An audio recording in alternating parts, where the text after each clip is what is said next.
This patient came for replacing lower 7, 4, 7.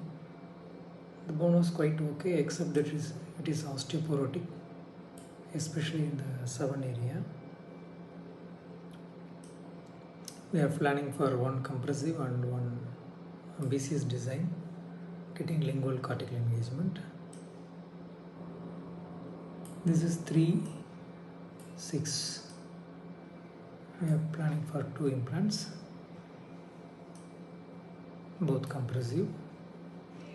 Crystally, the ridge is not very wide, but this is enough, more than enough. We will see the immediate post-op. So 2021 January we did for this patient. The right side, the mesial implant is a compressive one, lingually engaged, cortically engaged. The distal implant is the simpladent BCS implant, almost 1.5 mm projecting into the lingual space. We can see the osteoporotic bone marrow around the BCS implant. After 3 years, there will be bone deposition around this BCS implant. This osteoporotic bone is converted into a good bone later. We'll see that later.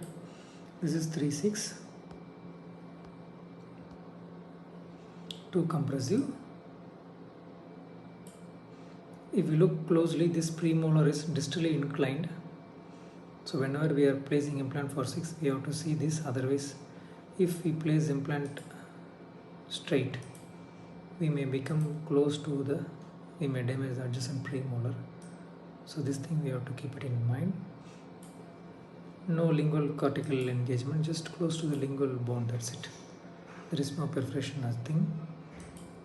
The patient came in 2023 December almost.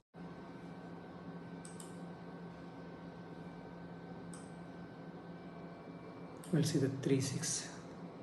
It is well osseointegrated and it is well functioning. It is in simple acrylic crown. No crustal bone loss. We used a thin diameter implant below 4 mm. We'll see the right side.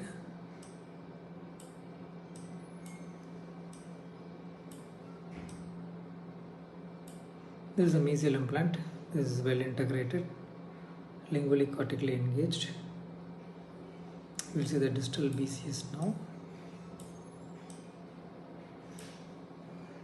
If you see here, we can see the bone here becomes very much dense, maybe by stimulation, by the chewing forces, the bone becomes good in quality.